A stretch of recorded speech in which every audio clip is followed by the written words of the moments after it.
नमस्कार। आज हम अध्ययन करेंगे मुद्रास्फीति के प्रभाव, इफेक्ट ऑफ इन्फ्लेशन।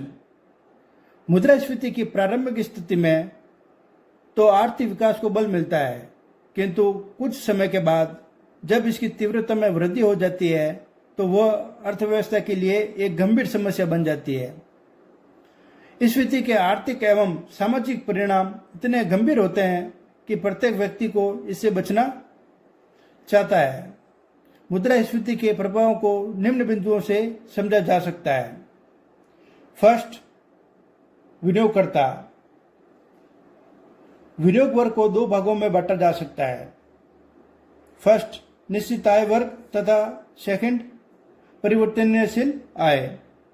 निश्चित आय वर्ग में आने वाले विनियोगों को अपनी पूंजी पर एक निश्चित आय प्राप्त होती है। इस प्रकार के विनियोगकर्ताओं को मुद्रास्फीति में हानि उठानी पड़ती है, क्योंकि विनियोग पूंजी से आय तो निश्चित होती है, किंतु कीमत वृद्धि से इस निश्चित आय की क्रय शक्ति घट जाती है। इसके विपरीत परिवर्तनशील आय वर्ग को स्फीति काल में अत्यधिक लाभ प्राप्त होता है। मुद्रास्फीति काल में अधिकांश विनियोगकर्ताओं को लाभ ही होता है। सेकंड पॉइंट, ऋणी एवं ऋणदाता।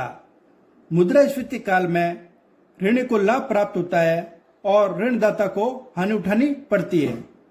जब ऋणदाता रुपए किसी को उधार देता है तो मुद्रास्फीति के कारण उसके रुपए का मूल्य कम हो जाता है, अतः ऋणी को लाभ तथा ऋणदाता को हानि होगी। थर्ड पॉइंट, उत्पादन पर प्रभाव। उत्पादन वर्ग को मुद्रास्फीति से लाभ होता है।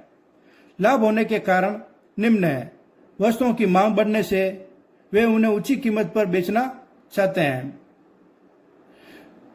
तथा कच्चा माल का संग्रह मुद्रास्फीति से पूर्व हो। फोर्थ पॉइंट, भुगतान संतुलन।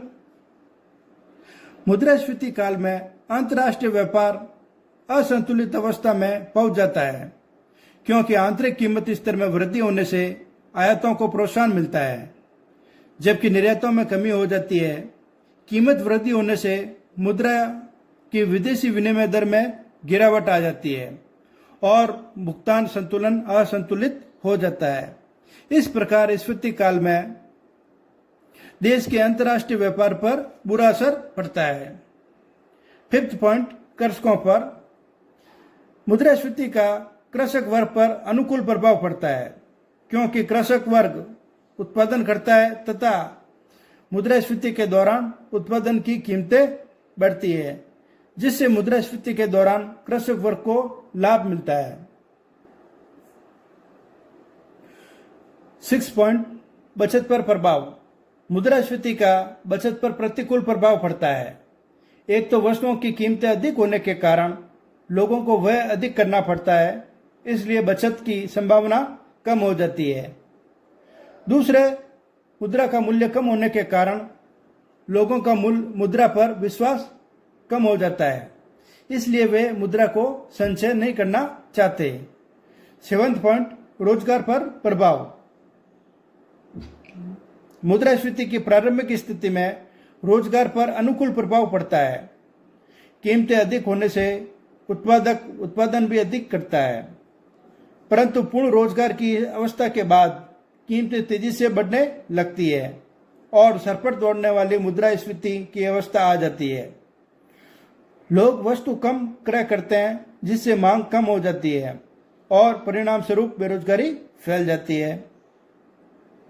एट्थ पॉइंट, सामाजिक एवं राजनीतिक प्रभाव। कीमतों में वृद्धि होने से समाज में आर्थिक विषमताओं को बढ़ावा मिलता है, जिससे समाज में वर्ग संघर्ष को बढ़ावा मिलता है। सरकार कीमत नियंत्रण करने में असमर्थ रहती है। ऐसी स्थिति में राजनीतिक अशांति में वृद्धि हो जाती है।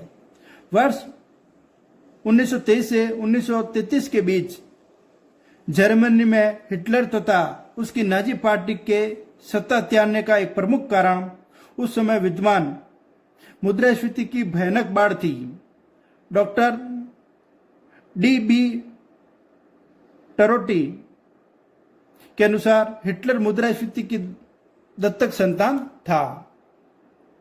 मुद्रास्फीति को नियंत्रित करने के उपाय। मुद्रास्फीति को रोकने के लिए 3 उपाय किए जाते हैं। फर्स्ट, मौद्रिक उपाय, सेकंड, राजकोषीय उपाय तथा थर्ड, अन्य उपाय। फर्स्ट, मौद्रिक उपाय। मौद्रिक उपायों के अंतर्गत वे सभी कार्य आते हैं जो एक केंद्रीय बैंक शाख नियंत्रण संबंधी कार्य को अपनाता है। इसके अंतर्गत हम फर्स्ट पॉइंट लेते हैं, मुद्रा की मात्रा पर नियंत्रण। मुद्रास्फीति को रोकने का एक महत्वपूर्ण उपाय मुद्रा की मात्रा पर नियंत्रण करना है। सरकार को केंद्रीय बैंक द्वारा किए जाने वाले मुद्रा निर्गमन पर प्रतिबंध लगाना चाहिए।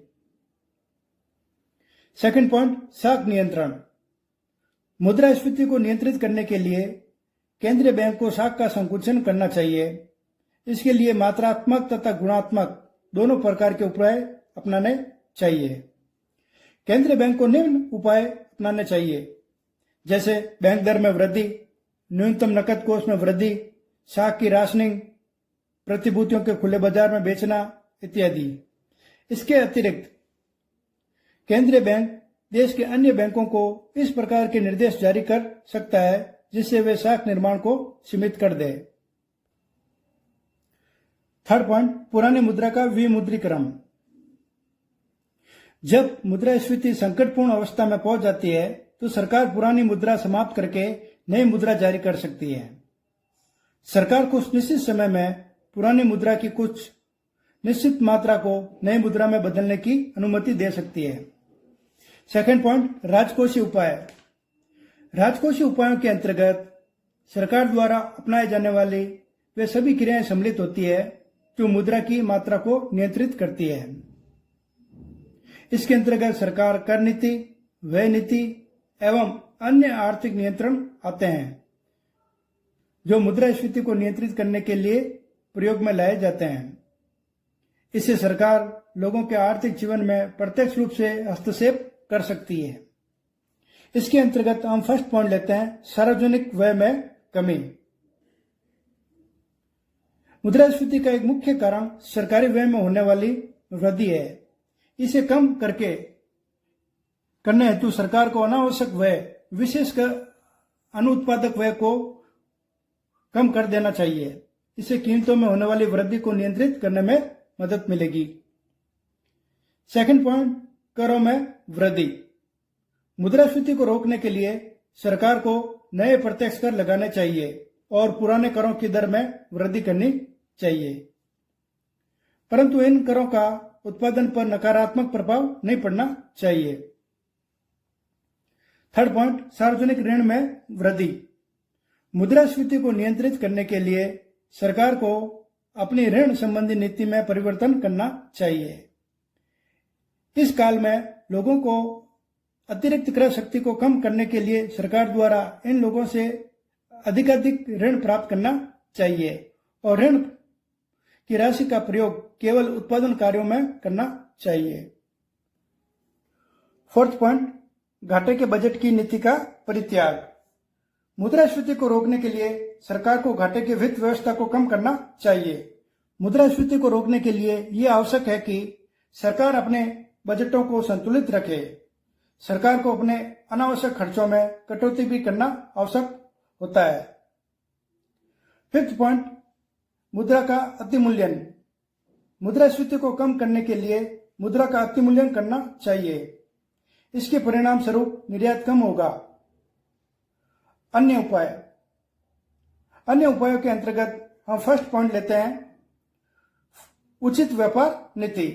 वस्तुओं की पूर्ति में वृद्धि करने के लिए सरकार को उचित व्यापारिक नीति अपनानी चाहिए। इसका अभिप्राय यह है कि ऐसी वस्तुएं जिनकी मांग अधिक है उनके आयात में वृद्धि तथा निर्यात में कमी करनी चाहिए।